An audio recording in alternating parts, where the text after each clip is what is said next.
Kamu sering kembung, perut bergas, dan melilit sampai perih. Terus kamu sering merasa asamnya naik sampai tenggorokan nih sering batuk dan panas. Duh, bahkan rasanya nggak enak banget sampai mau mual dan muntah. Nah, itu tuh gejala GERD. Tenang, semua bisa diperbaiki tanpa obat. Caranya pola makan yang benar dan juga olahraga yang cukup. Tapi beberapa olahraga malah harus dihindari loh. Yuk simak tips lengkapnya, jangan skip. Olahraga yuk. Nah, kita simak dulu nih penyebabnya. Jangan sampai penyebabnya diulang lagi. Penyebab GERD adalah ketidakseimbangan pH dalam lambung. pH lambung yang optimal itu seharusnya di pH 2-3. Kalau melebihi atau mengurangi dari pH tersebut, makanan jadi tidak dapat dicerna dengan baik dan akhirnya zat gizi dari makanan tersebut itu nggak keserap. Karena gizi, vitamin itu membutuhkan pH lambung yang optimal untuk terserap dengan baik. Nah, karena nggak bisa dicerna nih, asam lambung cenderung naik, nanti jadinya tenggorokan tuh kayak panas, kayak mau batuk tapi bukan batuk gitu ya. Nah, ini nih solusi menyeimbangkan pH lambung supaya optimal. 1. Kurangi makan, bukan sembarang macam, tapi kurangi makan yang harus dihindari nih, seperti minuman-minuman soda yang menimbulkan gas ya. Susu, tepung-tepungan, karena biasanya nih orang tuh banyak yang intoleransi gluten tapi nggak tahu. Hindari juga makanan pedas. Kebayang nggak sih kalau kalian asamnya lagi naik terus yang naik itu pedas? Seberapa kebakar kerongkongan kita ini. Dan dari lambung menuju kerongkongan juga melewati organ-organ penting ya, seperti jantung, paru-paru. Nah, nanti ini kalau misalnya asam terus yang naik, nantinya bisa korosif guys, dan akhirnya terjadi heartburn. Kurangi makanan pedas, kurangi makanan yang berlemak tinggi, terutama yang caranya itu digoreng. Nah, supaya gak banyak makan gorengan, bisa diganti nih dengan makanan-makanan sehat yang di-grill, ditumis, atau dikukus dan direbus. Juga bisa nih menggunakan teknologi air fryer jika kalian mau goreng-goreng tapi tanpa minyak atau less oil. 2. Makan prebiotik dan probiotik. Siapakah mereka nih? Prebiotik itu gampangannya serat guys. Fiber. Banyak macamnya nih. Inulin, fruktooligosakarida, maupun transgalaktooligosakarida. Nah, cara dapetinnya gimana nih? Gampang. Masak aja sayur. Berbagai macam sayur. Variasi ya. Karena kalau beli di luar tuh guys, kebanyakan banyak yang ditumis tapi minyaknya tuh banyak banget. Akhirnya sama kalorinya sama gorengan tadi. Terus selain sayur, kalian juga harus makan biji-bijian. Karena banyak yang nggak tahu nih, kalau biji-bijian itu kaya serat banget. Jangan salah, biji-bijian tuh malah bisa lebih banyak loh seratnya dibanding sayur biasa. Nah, kalau kalian tuh repot, nggak bisa masak sayur, terus nggak suka sayur mungkin ya, atau nggak tahu nih biji-bijian nih makannya kayak gimana, aku punya cerita nih. Suamiku tuh dulu ya, sebelum menikah dia itu sempat naik berat badan sampai 110 kilo, bahkan 115 kayaknya pernah ya.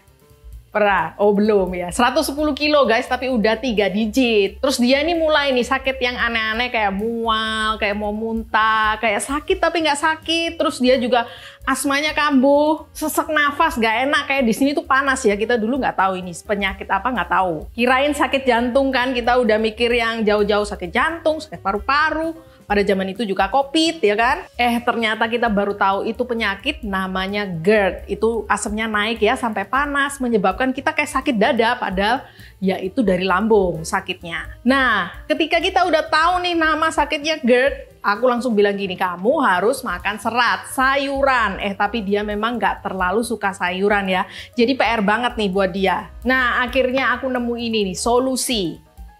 Jadi aku dan suami minum Hoto 15 multigrain dan oat beta glukan premium. Nah, ini jadi andalan nih mengoptimalkan nutrisi dan serat harian kalau kalian tuh nggak sempet masak sayur atau dari sayur pun kadang masih kurang. Karena serat itu dibutuhkan oleh tubuh. Nah, kita kan kadang sibuk nih. Nah, Hoto Purto ini sangat tinggi seratnya, sampai 7 gram per saset. Dan juga rendah kalori, cuma 120 kalori, sehingga memiliki banyak manfaat. Manfaat yang aku dapatkan setelah mengkonsumsi Hoto Purto, itu antara lain, tentunya mengatasi GERD. Karena gak hanya suami ternyata yang GERD, tapi aku juga GERD. Aku tuh kalau kebanyakan makan, makanya gak karuan, itu bisa kayak terjadi gas ya, terus bersendawa. Nah, bersendawanya itu kadang ada cipratan makanan-makanan kecil ya, jangan jijik ya.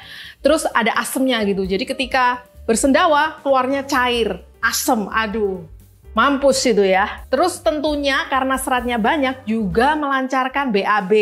Tapi nggak sampai yang diare gitu, nggak ya, bener-bener poopnya itu bentuknya sesuai dengan guidelines-nya WHO. Nah, kalian nggak usah jijik dulu karena ini memang masalah pencernaan ya. Ada poops yang betul, yang normal, dan ada poops yang kurang serat atau malah encer gitu ya. Itu berarti kurang bakteri baik juga. Nah, terus seperti yang kita tahu, serat jika dipenuhi sehariannya itu juga bisa menurunkan kolesterol yang jahat. Dan juga membantu kalau kalian nih gula darahnya naik atau obesitas, biasanya kan gula darahnya cenderung tinggi. Nah, serat itu juga membantu. Nah, balik lagi sama cerita suamiku yang merasa sakit jantung padahal cuman GERD itu ya. Akhirnya dia setelah mengkonsumsi serat dan juga olahraga rutin, terus konsumsi Hoto Purto. Awal-awal tuh sampai minum sehari 2-3 kali. Sekarang dia udah gak sesak nafas lagi. Apalagi kalau mau tidur tuh biasanya dulu itu sesek sampai menakutkan gitu ya, sekarang udah enggak. Tapi tentunya dibarengi dengan lifestyle sehat ya. Dia juga mulai olahraga dari yang ringan-ringan, rutin, kemudian sekarang sampai bisa pull up loh. Dan sekarang udah menyampai beban idealnya dia yaitu 85 kilo. Turunnya berapa guys? 25 kilo. Tepuk tangan! Nah, seperti yang kalian tahu, GERD itu nggak hanya dialami oleh overweight atau obesitas saja. Buktinya aku yang langsing-langsing gini kadang itu juga GERD. Yang aku bilang tadi, cairan asam tuh kayak nyemprot ke atas dan langsung panas di sini. Sejak rutin konsumsi Hoto ini itu nggak pernah terjadi. Jarang banget, kecuali aku ngawur all you can eat, aku makan semua. Nah, itu baru. Nah, itu salahku sendiri tapi ya. Nah, kalau yang real aku sama suami aku alami itu contohnya lancar BAB tadi, terus mengatasi GERD, tapi kalau gula darah dan kolesterol kita belum cek ya ini karena memang kita nggak hobi-hobi ngecek gitu. Tapi kalau dilihat dari sisi benefit Hoto yang tadi menurunkan kolesterol, menurunkan gula darah, itu sebenarnya adalah benefit dari serat. Di mana satu saset Hoto ini melengkapi sepertiga kebutuhan serat harian kita. Jadi Hoto ini memang membantu banget aku sama suami, terutama kalau lagi sibuk nih, di sela-sela kesibukan. Bahkan kita kalau traveling itu sampai bela-belain bawa Hoto. Untuk ya, kita itu sasetnya itu gak ribet gitu dibawa kemana-mana. Jadi tinggal seduh air dimanapun, di hotel, di restoran, kita selalu bawa Hoto. Daripada beli sayur yang mahal kan, di Chinese restoran biasanya berapa? 70.000, 80.000 ya. Hoto aja. Kalau sayuran di restoran masaknya nggak karu-karuan, itu biasanya seratnya cuma berapa? 4-5 gram, kalau Hoto udah 7 gram. Oke, kita bahas selanjutnya, probiotik. Probiotik adalah bakteri baik yang dibutuhkan oleh usus kita. Zat yang mengandung mikroorganisme seperti ragi dan bakteri. Zat ini bermanfaat banget untuk pencernaan, kesehatan pencernaan kita. Nah, bakteri baik ini tidak akan bisa survive di usus kita, nggak bisa hidup dia langsung mati kalau misalnya tidak ada serat yang mengikat mereka. Jadi dua-duanya ini harus berdampingan, harus lengkap untuk menciptakan ekosistem yang baik dalam usus kita. Simpelnya nih, probiotik itu kan bakteri baik. Sedangkan prebiotik adalah asupan makanan untuk probiotik ini yang menunjang supaya bakterinya tidak mati dan terus bertumbuh. Bakteri baik ya. Jadi konklusinya, jika usus kita memiliki bakteri baik dan ekosistem yang baik karena cukup prebiotik dan probiotik tadi, maka lambung kita itu pH-nya juga bakal stabil ya. Sehingga nggak akan muncul tuh asam lambung atau masalah lain seperti bloating akibat asam lambung. Karena keseluruhan sistem pencernaan termasuk lambung sudah sehat dan stabil. Next!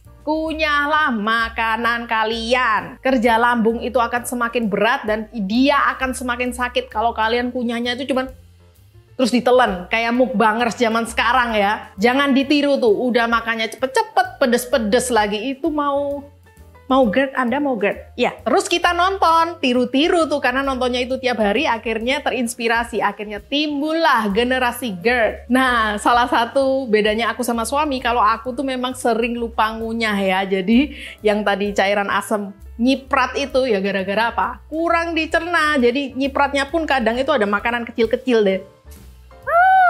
Makanya PR banget untuk ngunyah 20-30 kali setiap sendok masuk. Terus sendoknya juga jangan munjung ya, harus sendok yang flat. Nah itu tadi juga benefit serat untuk memperlambat pencernaan supaya kita ini gula darahnya juga nggak naik. Ketika makan serat, makanan ini dicerna perlahan oleh tubuh, jadi kenyangnya pun lebih lama. Juga membantu proses diet biar kita tuh nggak kalap karena lapar kalap ya. Serat itu tadi benefitnya. 4. Makanan pertama itu penting. Nah kalau udah GERD, urutan makanan itu juga penting. Yang pertama Pertama kita harus breakfast air dulu, kalau bisa air yang anget-anget gitu ya, supaya menenangkan lambung dan pencernaan. Setelah itu yang pertama prebiotik dan probiotik harus masuk duluan. Biasanya pagi-pagi aku seduh hoto didampingi dengan probiotik, yaitu yang gampang-gampang aja deh, ada di supermarket, yogurt. Udah deh nanti 2 pre dan probiotik ini akan bersimbiosis mutualisme dan membentuk koloni bakteri baik di usus kita pagi-pagi ya. Jadi nanti sepanjang hari GERD kita ini nggak kacau. 5. Timing makanan relatif sama. Asam lambung kita itu guys bisa dilatih untuk adem ayem loh. Kalau kita mengatur jam makan dengan baik.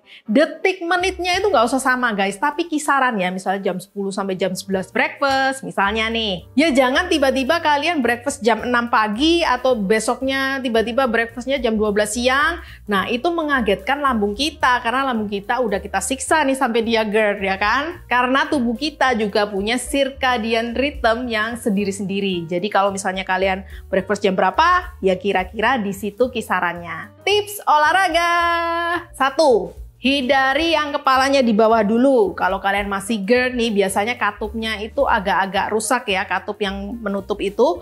Nah, jangan melakukan gerakan yang kepalanya di bawah. Nanti dia bisa, soalnya nanti asamnya bakal turun sampai tenggorokan dan itu gak enak banget tentunya. 2. Lakukan gerakan yang badannya berdiri dulu nih, standing workout. Atau misalnya yang duduk-duduk nih, duduk tegak aja. Pokoknya ini badan nih yang atas ya, dari sini-sini lurus. Banyak kok standing workout seperti angkat beban, aerobik, zumba di channel-channelku ini. Kalian tinggal cari aja. 3. Hindari yang loncat-loncat dulu. Loh, katanya tadi boleh kalau berdiri. Gini ya, kalian bayangkan lambung kalian kan di sini. Terus tiba-tiba kalian loncat-loncat. Ibarat ada air di botol itu kalian loncat-loncat. Bisa naik dong. Tenang aja, nggak perlu loncat. Banyak kok olahraga yang kalem itu bisa untuk efektif menurunkan berat badan. Kesehatan yang utama dulu. Kalian perbaiki usus kalian, lambung kalian. Nah, nanti kalau udah sembuh nih baru bisa loncat-loncat ya. Sabar, olahraga nggak harus loncat-loncat. 4. Minimal 3 jam setelah makan baru boleh olahraga. Aku note nih ya, bagi yang memiliki masalah pencernaan. Supaya at least makanan-makanan yang kita udah makan tadi udah dicerna di tahap akhir. Jadi nggak masih di lambung nih. Sehingga tidak mengganggu ketika kita gerak-gerak. Beda dengan kalian yang udah sehat. Kayak aku sama suami ini udah sembuh dari GERD guys. Jadi cuman 1 jam sampai 1,5 jam sebelum olahraga kita itu masih bisa makan. Asal nggak terlalu kenyang ya. Jadi makanannya ini juga yang ringan-ringan. Jangan yang goreng-goreng, jangan yang pedes-pedes. Dan juga jangan habis makan all you can eat ya. Kekenyangan nanti. Makan secukupnya yang betul. Juga kalian harus listen to your body. Nah, itu tadi tips diet dan olahraga penderita GERD. Termasuk penyebab dan solusinya. Semoga kalian ngerti ya. Kalau kalian mau beli hoto, silakan klik aja link di description box. See you on my next video.